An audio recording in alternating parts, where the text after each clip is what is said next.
बताओ बताओ कितना कितना क्या डालाएगा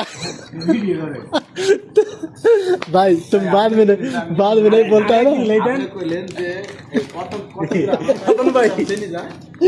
तुम बाद में नहीं बोलता है ना इसके लिए सुनेगा 1800 গ্রাম চিনি তাইলে এনে আপনার আটা দিয়ে বানাইতেছেন হইলো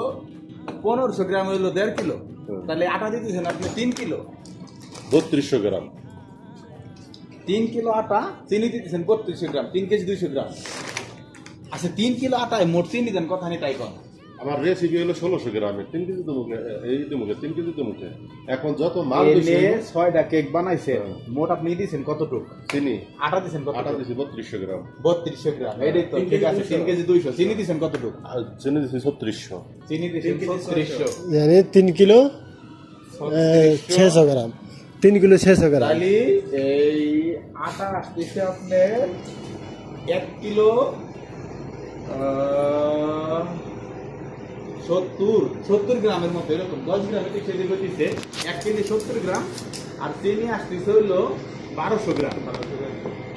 কেজিতে হ্যাঁ কেজিতে না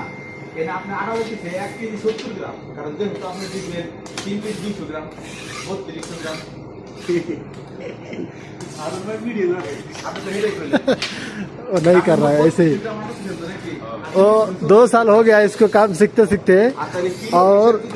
6 पीस में मालूम नहीं है कितना कितना क्या पड़ेगा बताओ 2 साल हो गया मोबाइल पे वीडियो एडिट करने को उसको अच्छा से मालूम है 300 ग्राम मोट दिसन आटा এটা 3 ভাগ করে